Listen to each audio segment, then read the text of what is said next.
everybody, it's your girl Melissa Renee, and I should have had me some wine or some. You know what? Let's start this over because I'm about to go finish off my little bit of mimosa that I got. So hold on.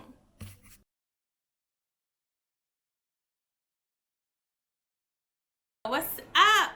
It's your girl Melissa Renee with BellaMinded.com, and we still here, going on our 3rd year.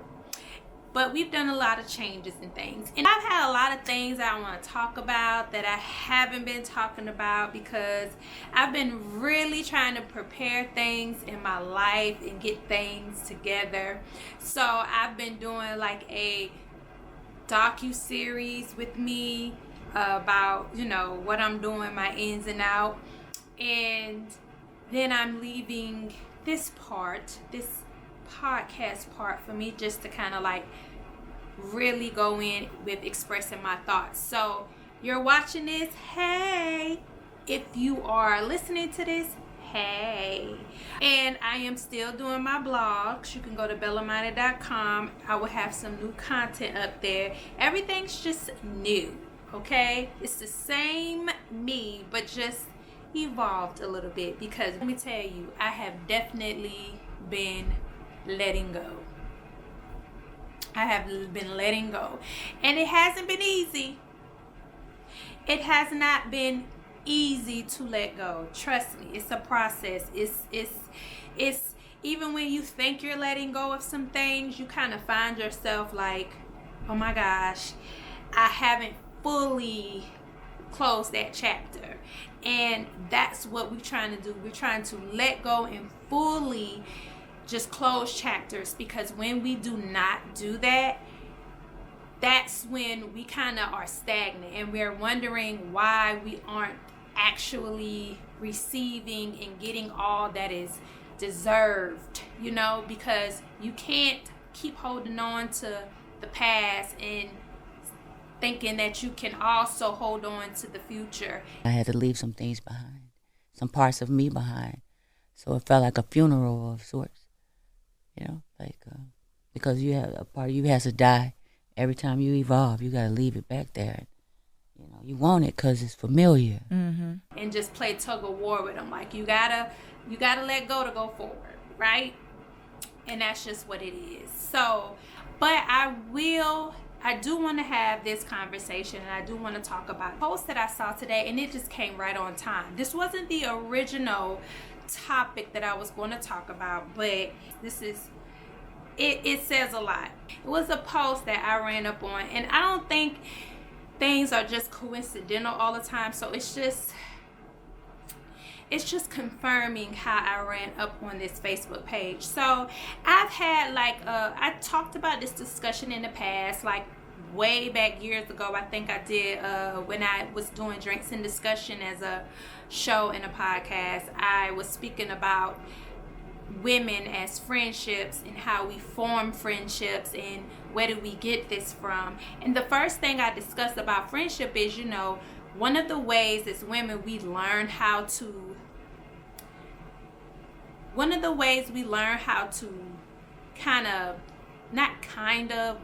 how we learn how to engage and deal with each other as women, and engage with each other and be friends and all of those things. I said one of those ways we learn it by influential women before us. So that could be your mother, that could be your sister, older sister, that could be your grandmother, your aunts, whoever the case may be, whoever is, older than you and who's influential. And I say that because kids are very observant, and we pick up, we learn behavior.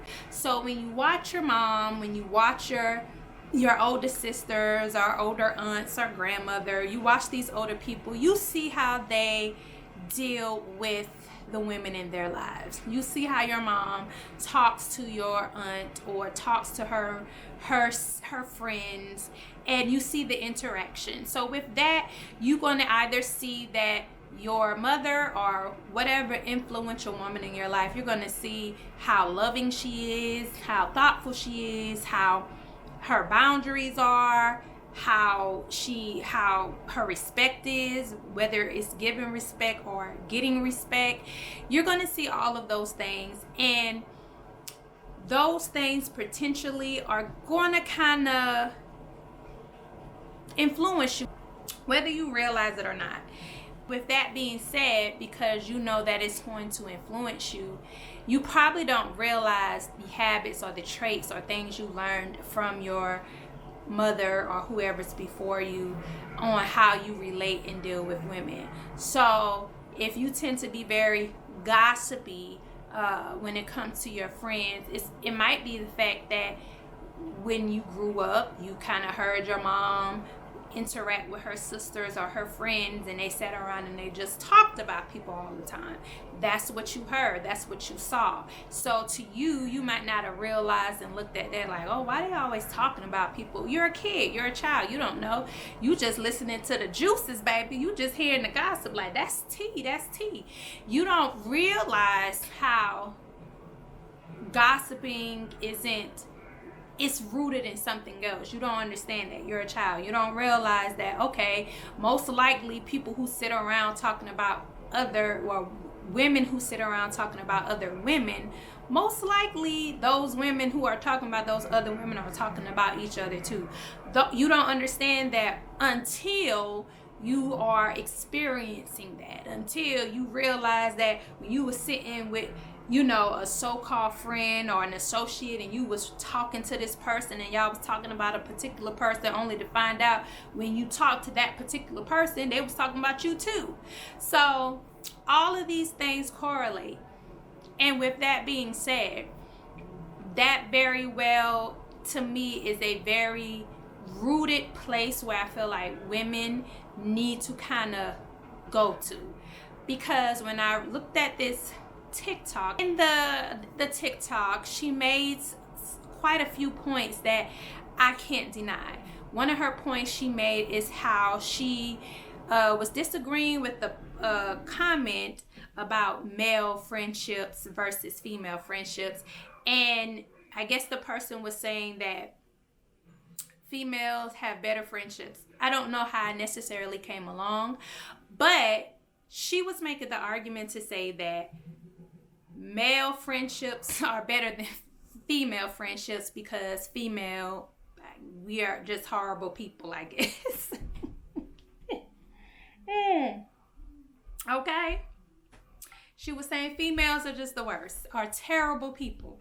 And what she also was speaking on why it makes us so terrible, she said males have better friendships because women generally are terrible because we lack accountability. We try to force things or make things be even though we know what it is, which is also goes into the lack of accountability category. And she said as well that we are very emotional when it comes to having relationships, whether it's platonic relationships with our girlfriends or if it's romantic relationships with our partner. We become very emotional, very attached. We become dependent, and we want to be the center of the relationship. And she said that with a lot of that mentality going into it, it becomes draining. She says it becomes very draining. And she says, and you can never just have a friendship with females without it being the bumps and the ups and downs and all of that. It's always got to be some type of drama surrounding it, because women tend to lack honesty. They don't want to be honest about how they feel. They don't know how to communicate honestly and openly. She said a whole lot of things. Even to the point where it stood out, and she made the statement also to say that, it's women in friendships who don't like you, but they're just friends with you because they nosy and they want to know your business. And baby, that's a word. That's a whole word. There are definitely people friends with you just to be nosy. And they're not nosy to see you succeed and see you progress. They nosy because they want to see you fail. They want to see you fall. They don't want to see no success come from you. Or they just want to see you stay stagnant and go nowhere. Okay? Nowhere fast. So, she was saying all these things. And then she describes how males are, it's not really all of that stuff with males. Like they know how to show up. They don't have to, if they don't hear from one another within a couple of days, it's not the biggest thing in the world. They just know how to call and show up. And that struck me because I can honestly say I have definitely, I'm adjust my pillows. I have definitely been in situations where I have been very hesitant to kind of focus on myself due to feeling like I was letting a friendship down because I wanted to focus on myself and wanted to get myself better and in a better headspace. So I can ultimately show up and be the best me that in return is the best friend for that person. But I was like persecuted for that. And it's not the first time that's happened. And maybe it comes to the fact that maybe that's what was done. Maybe I've done that. And nobody ever was open enough or maybe took the time to say, hey, Melissa, like, you're very like clingy. I need my space. I need my time. I can't, I got other things I want to do in my life. Just because you don't have things you're trying to really focus on and work on doesn't mean that I do. But I think I genuinely did because for the most part, like I've been a stay-at-home mom for quite a while. Okay? For those who know me, I've been a stay-at-home mom since, I want to say, on and off with my daughter. With my son, I was on and off working, going to school. With my daughter, I was kind of on and off, but I officially just stayed at home once I got pregnant with my son. I just focused on being a stay-at-home mom. So with that being said, this is kind of what I've always done. And I did spend a lot of my time talking to my friends during, if they're at work, if they can talk, whatever the case may be. But I don't believe I kind of pressured anybody because I realized, like, I stay at home. I don't necessarily go to somebody's job and work. So I don't expect somebody just to sit home and talk to me. So you got to go. Like, I respect that. I have no issues with that. So I don't think that was the case with me, but it very well could be. I don't know. However, I do realize that when I got into a space where I just wasn't mentally and emotionally where I needed to be, and I needed a second to like regroup. And women will take that very personal. Oh. Excuse me if y'all hear my son in the background. Women will take that very personal.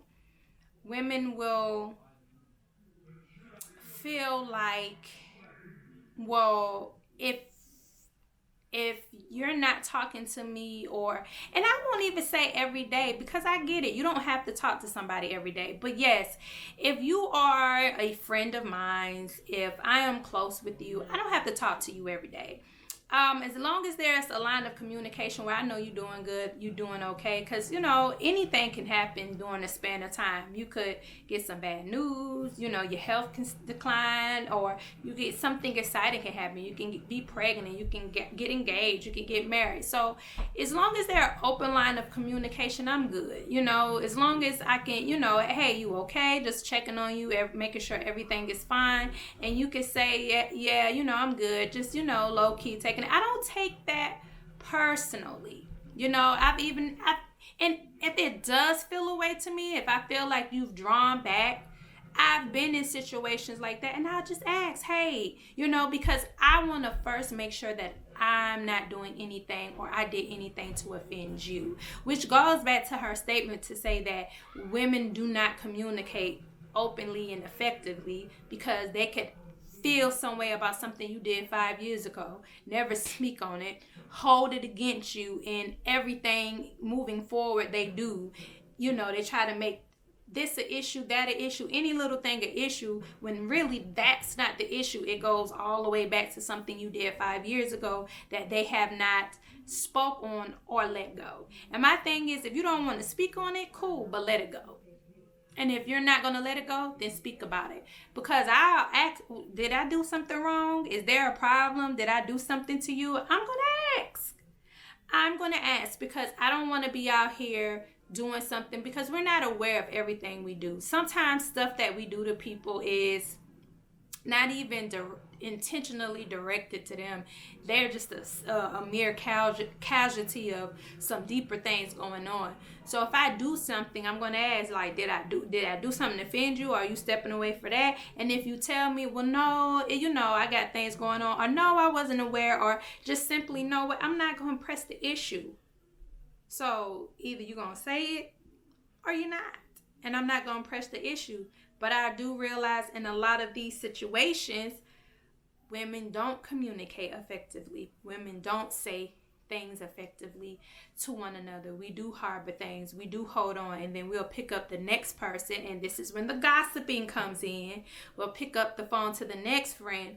And we'll divulge everything and how we feel to the next friend without having a conversation with me about it. If you choose to talk to someone else about the situation, that's fine. But I just don't want everybody in the room knowing, and I don't know. I should be privy to what's going on and that the issues you have with me first before you go tell everybody else. But when you're young, I get it. Things, we're very catty, very messy when we're young little girls. I have a daughter now.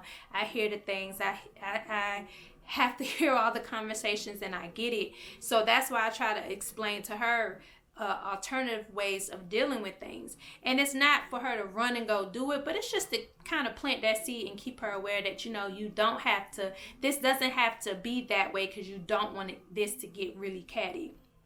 You shouldn't have to do that. And like I tell her too, if you are truly friends, you should be able to tell me something without it being the end of the world. And I should be able to tell you something without it being end of the world. And like, it shouldn't be an issue. I don't care if it upsets me or I feel away. It shouldn't be the end of the friendship. Just because I say something that is honest and truthful about how I feel and you don't like it. Now, don't get that confused with just being shady and saying vindictive things, because that's a known thing too. Like, that's another side of the friendships too. The experiences of, you feel away, so now you want to let everything out, but you want to say it in a way to hurt me, not to be open and honest with me, so that I can be a better friend to you, so I can be aware of my behavior and get myself together and change and be a better person for me, and as well as a better friend for you. You want to tell me things because you're upset, so now you want to throw things in my face. And it's not going to be received that way, because it's not coming from an intentional place of love and you actually wanting the best out of the situation. It's coming from a place of being vindictive, petty, mean. You trying to say something like have a I got you moment. You trying to tear my character down, make me feel guilty, make me feel bad. And that's not, also it's not a way that you do when you're in a friendship. I feel like when you're in a friendship, you should be open enough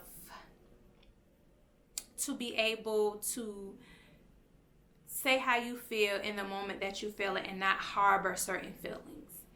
You should be receptive enough to receive the things that I am saying, and I should be receptive enough to receive the things that you're saying, and we should be able to have an open conversation to get to understand how you feel and how I feel, and it shouldn't be a situation where you're trying to be a victim and you're trying to villainize me, and vice versa. I shouldn't be trying to make you feel like a villain and be this victim. But we should be able to talk to each other to say, this is how I felt, this is how you made me feel. And within talking, we can really unpack whether it was a misunderstanding, Maybe I was reading too much into something. Maybe I got some other issues going on that I didn't realize, or you in fact did those things, and maybe you wasn't aware of it, or maybe you didn't see it that way, or maybe you very well was aware of it and recognized that, I was being petty. It reminds me of, I was watching the old show called Blood, Sweat, and Heels.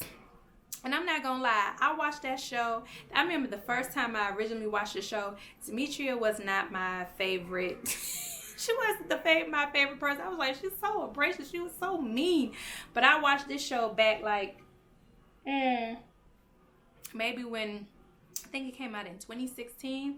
So I was pregnant with my son. I was like 33 at the time. But shout outs to her. I'm not gonna lie, when I watched that show, I always blog, but when I watched that show, she was very inspirational to me on really wanting to go in and really write and be a blogger. So shout out to Demetria, at the time Lucas, but I think it's Demetria Lucas Olay, if I'm not mistaken. Excuse me if I messed that up. But I follow her on Facebook. Y'all go follow her.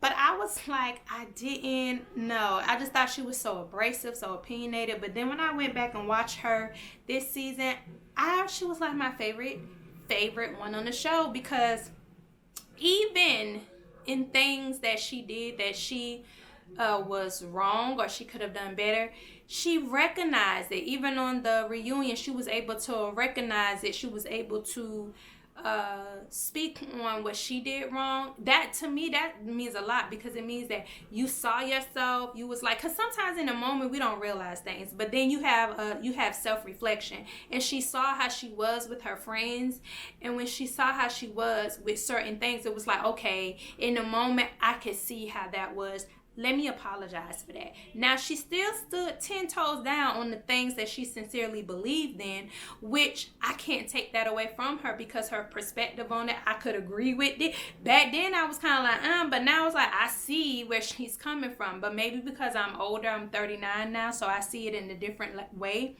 But I could see it, and I understood it, and I appreciated her, because out of all of them, she was the only one I can recall that really was like, okay, I was wrong about that. I apologize. I want to apologize for that. I want to, she owned her shit. And I love that. And that's what a friendship is about. Owning your shit. We gonna make mistakes. We're not gonna be right about everything, but we should be able to hold ourselves accountable to a certain regard and know that, okay, I gotta take this one, my bad, if we are really in something for a friendship, if we really value the person that we're considering a friend. You see what I'm saying?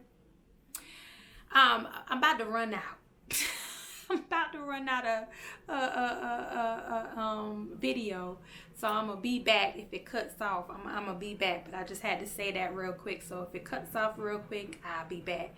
But we really do need to value our friendship, and I respect the way she did things.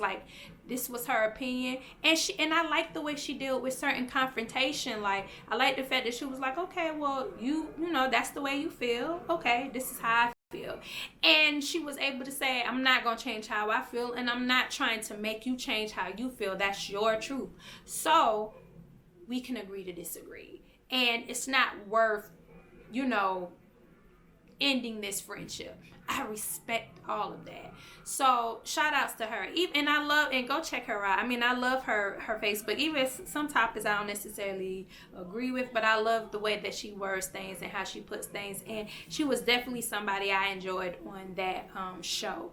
And it just make me feel like that's the way. So I don't know the influence her mother had on her, because I believe she said she was the only child. But I could tell through how she holds herself and how she deals.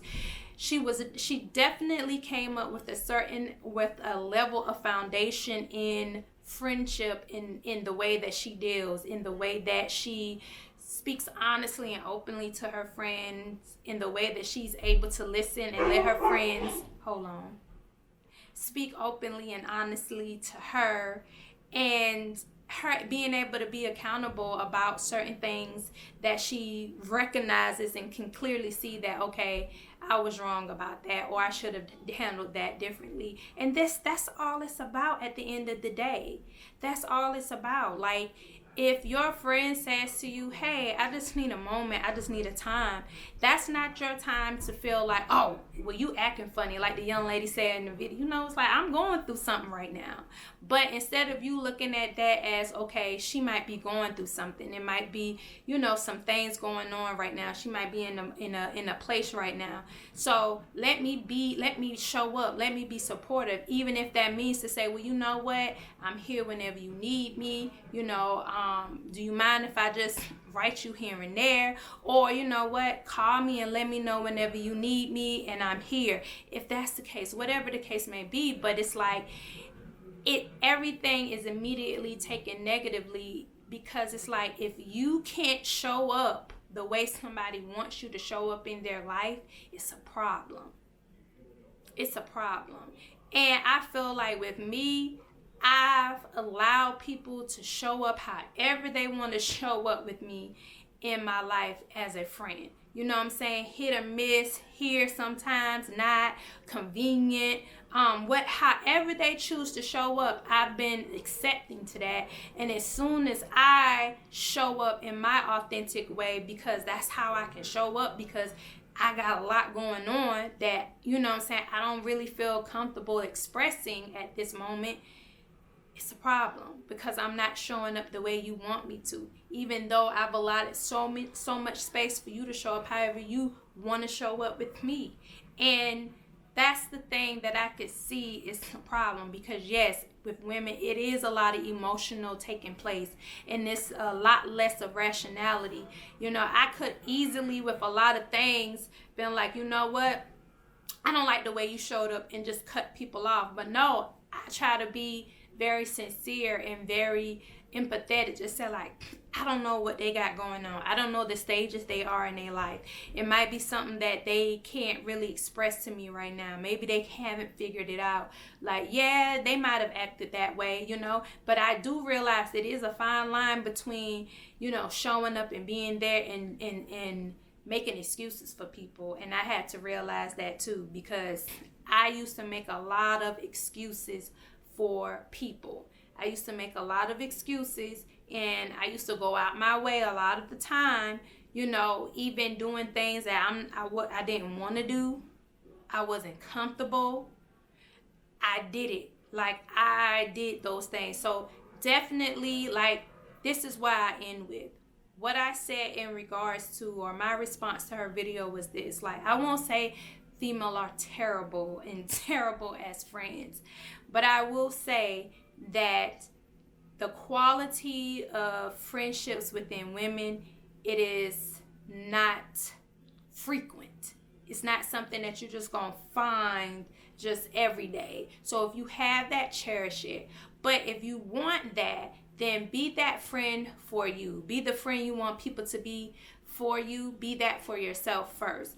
And that might mean you might spend a lot of time alone. You might spend a lot of time getting to know yourself and being by yourself. But that's a good thing, because you know the value you have, you know your worth, you know your boundaries, you know all of these things, so that when you do start meeting other women and dealing with other women, it's just things you're going to automatically just not deal with.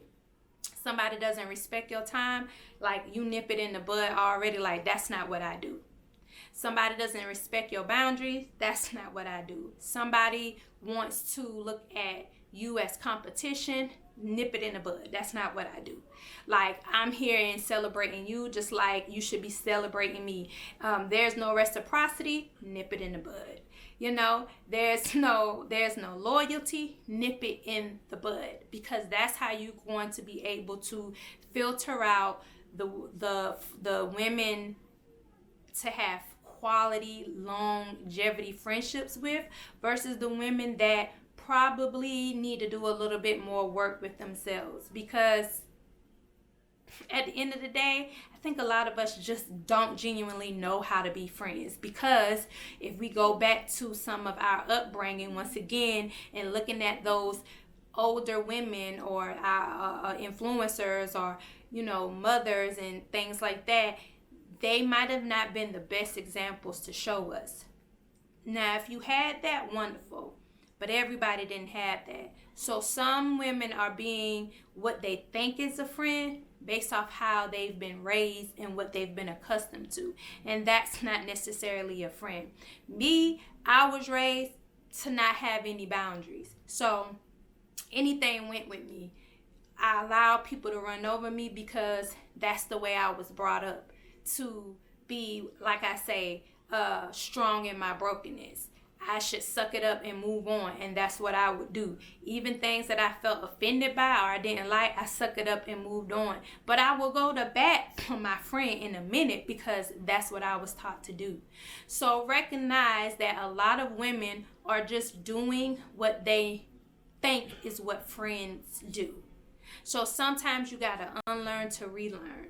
And the way that you unlearn is maybe start being that friend with yourself first and working on yourself, so you can attract the quality of women that can be your tribe, your circle, that network, that community for you. And you can continue to attract those things, because it's not about the quantity, how many friends. Remember, it's about the quality. You can have one amazing friend and it's everything. And then you can have 10 friends and it's like 10 friends can make up an okay friend. You see what I'm saying? So just do that. I do think there are quality women out there. I do think that females are not terrible. I think there are wonderful women out there. But yeah, it's a diamond in the rough. You're not going to run into them every day. And we all start someplace and we all have levels and we all grow at different paces. But some of us have to be willing to want to grow and not always look outside of ourselves. Is to say that everything outside of us is the problem, but start with ourselves. And that's one thing I had to start doing to be able to actually attract quality women in my life. Because I've been doing this for 39 years. And yeah, I had to let it go. So, y'all tell me y'all thoughts. Tell me some of y'all stories. Like, if you have some great friendships, tell me, about those great friendships that you discover and that you had. If you had some bad ones, tell me about those. Express those to me. Express to me what type of friendship that you want to have. Tell me what kind of upbringing you had as far as, what you base friendship off of based on what you saw and how you were raised, based on the older women in your lives. Tell me that. Let me know some of that stuff, because I would love to really delve in more and have another conversation about this. Thank y'all for checking me out and watching. Love y'all. I'm so happy to be here. This was a great discussion. I hope to see y'all, hear y'all next time. I love y'all. Peace and blessings.